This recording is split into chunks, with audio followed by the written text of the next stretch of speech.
CSX 0741, the first train I've seen in 7 months, a depressing statistic for a rail fan like me. But back from college for spring break, and looking for a quick fix, I knew CSX's Taft Yard would put an end to my drought. Not 5 minutes after my arrival, and 0741 was easing out of the yard northwards to Jacksonville.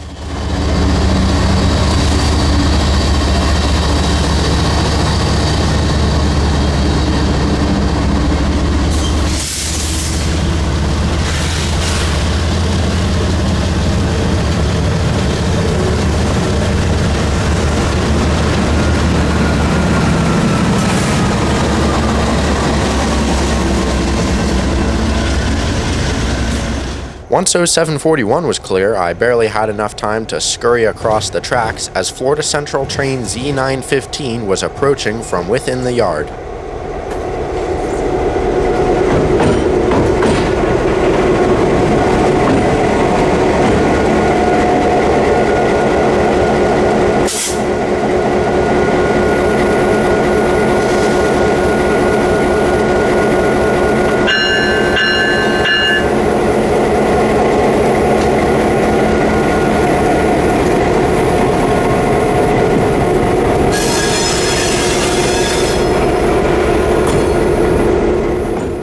The crew of 915 was running around their train, waiting on the track to the left, which would soon be taken back to their Modelo yard located in northwest Orlando.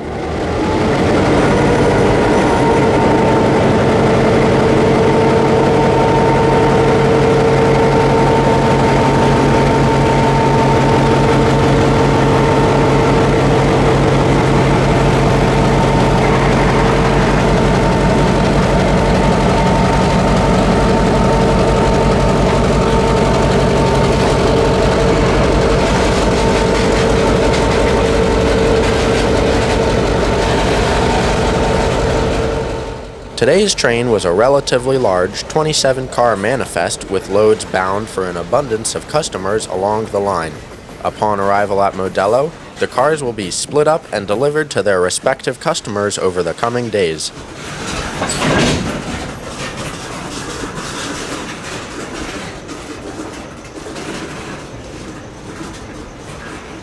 Z915 wasn't hitting the road anytime soon, so I decided to call it a night.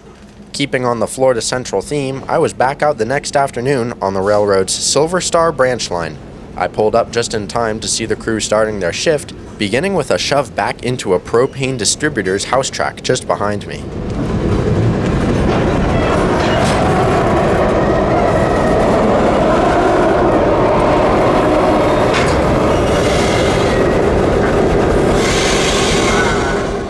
Florida Central CF7 number 50 was the whole reason I was out and about today.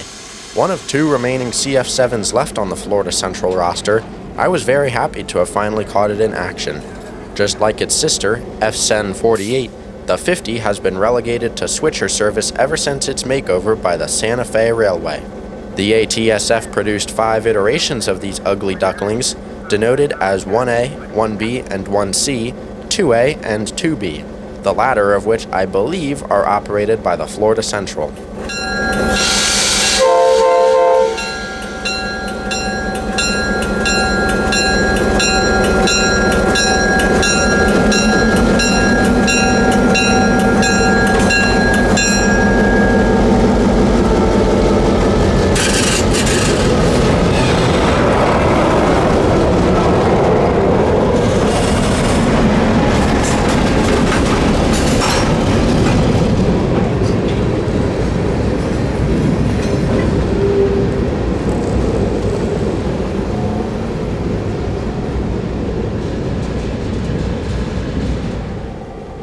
These switchers used to be the prime power for the Pinsley railroads, but have slowly been replaced by newer EMDs, most of which trace their roots back to the Canadian National.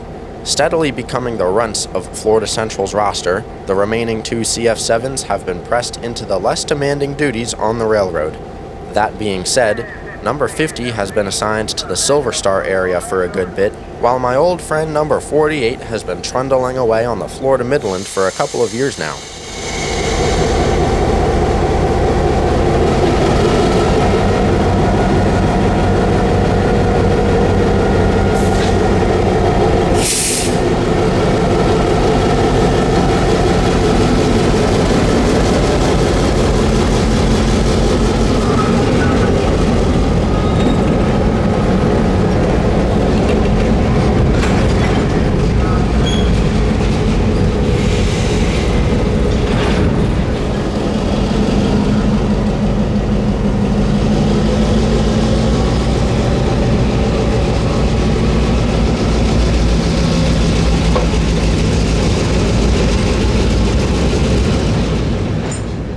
here, the crew would set the rest of their train aside in order to work additional industries without dragging the pesky tank cars around with them.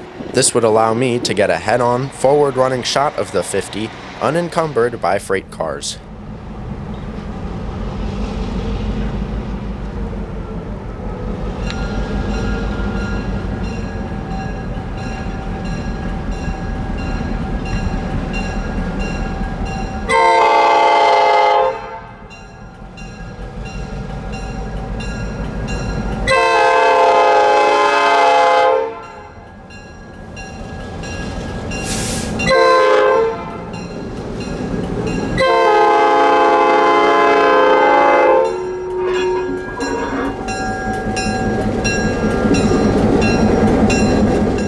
I decided to quit while I was ahead, more than happy to have finally seen the colorful little CF7 in action.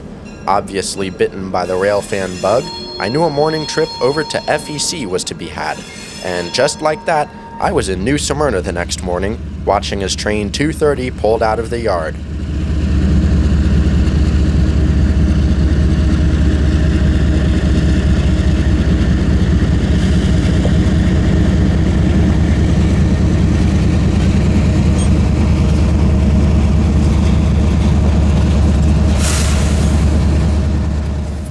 As I've proclaimed before, 230 is probably the most unpredictable FEC train in terms of motive power. Unlike most other trains on the railroad, 230 rarely uses the conventional GEVO and liquefied natural gas setup. However, still using a GEVO, this was the first time I had ever seen a single engine handling a mainline train on the FEC. Wasting no time and making a good example of the conventional motive power setup, northbound hotshot number 218 glides past on the main line.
About 45 minutes later, and I was standing by one of the railroad's Spruce Creek bridges, waiting for train 230.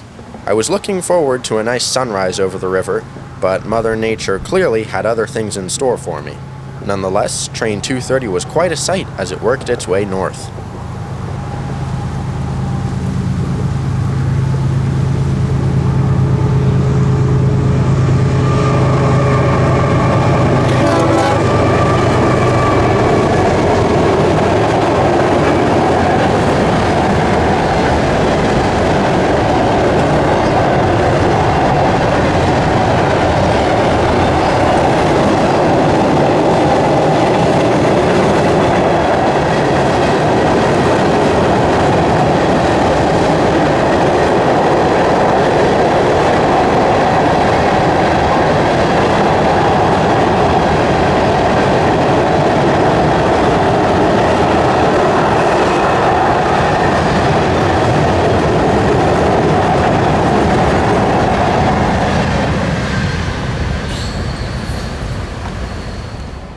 I decided to chase 230, hoping to catch up to him by Ormond Beach. What I failed to consider was morning traffic up the coast, and coupled with the straight-line speed of the FEC, it took another 40 minutes to leapfrog 230 in Bunnell, and that was with just 2 minutes to spare.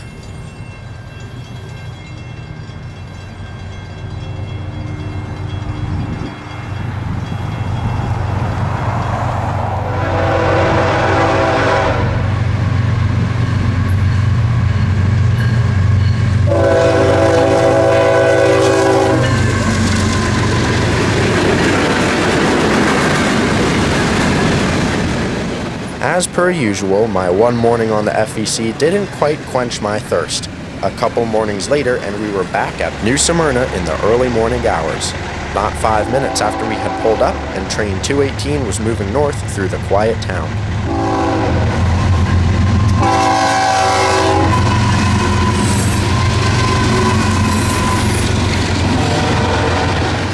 With nothing else lined up for the morning, we made the snap decision to chase 218 north to St. Augustine, hoping for some sunlight by the time we got there. Cruising up US 1, we were able to get to St. Augustine just after sunrise and with barely enough time to light up the drone. Being my last train of spring break, I was really excited about how well this scene came together. Thanks for railfanning with me today, and don't forget to subscribe if you liked this video.